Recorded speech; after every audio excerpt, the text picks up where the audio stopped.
10월 23일 하늘에서 내리는 일용할 양식 하나님의 말씀은 레위기 14장 33절에서 42절까지 말씀입니다.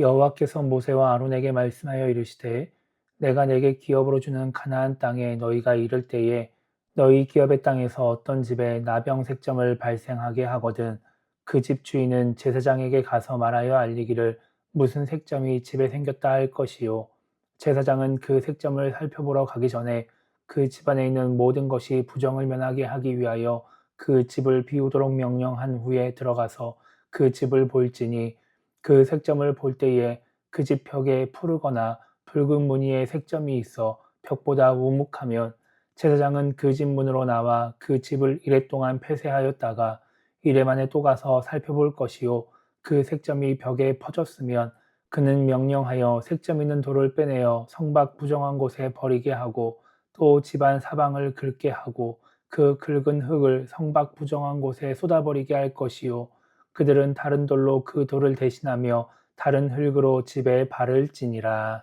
아멘. 오늘 우리가 읽은 말씀은 집에 발생하는 문제에 대해 기록하고 있습니다. 34절과 35절을 보면 가나안 땅에 들어가서 살다가 집에 색점이 생기면 제사장에게 말하라고 합니다. 여기서 말하는 색점은 집에 발생하는 곰팡이를 의미합니다.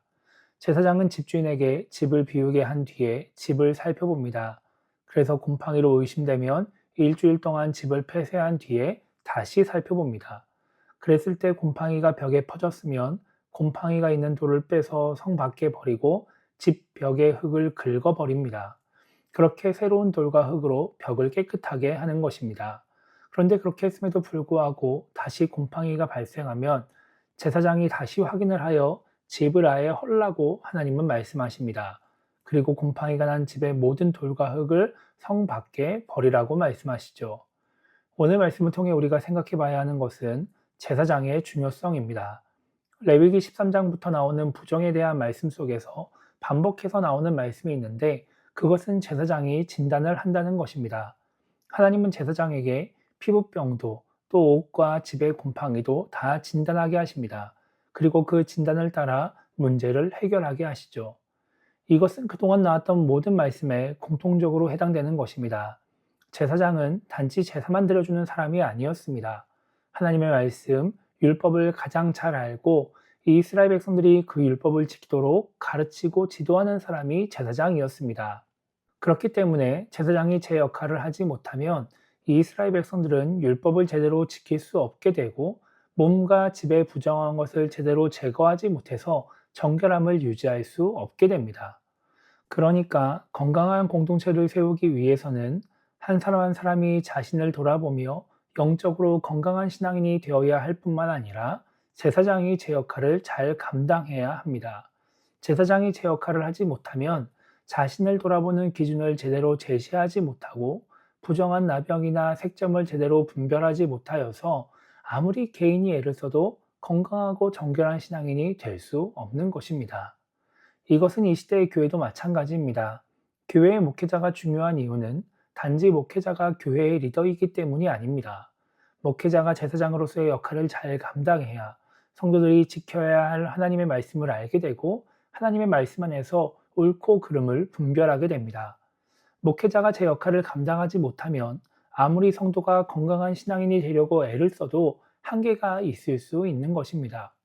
이것이 성도가 목회자를 위해 기도해야 하는 이유이고 기도해야 할 내용입니다.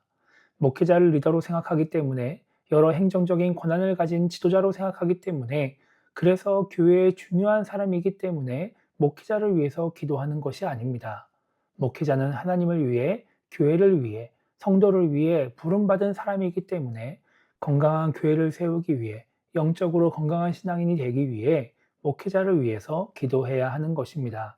그래야 목회자가 전하는 말씀을 하나님의 말씀으로 받아들일 수 있게 되고 목회자와의 건강한 관계를 통해 하나님과 올바른 관계를 맺으며 신앙생활을 할 수 있게 됩니다.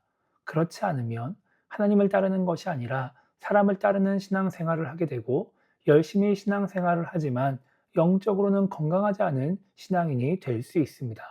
그러면 내가 아무리 애를 쓴다고 해도 건강한 교회를 세울 수 없는 것입니다.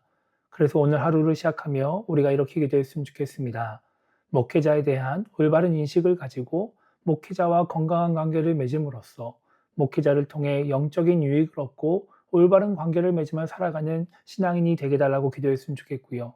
그렇게 우리의 기도를 통해 목회자가 제 역할을 잘 감당하여 영적으로 건강한 성도, 건강한 교회가 세워져 갈 수 있게 달라고 기도하며 오늘 하루를 시작했으면 좋겠습니다. 그렇게 올바른 목회자와 성도가 합력하여 건강한 교회, 하나님의 은혜로 행복한 교회가 세워져 가게 되기를 주님의 이름으로 축복합니다.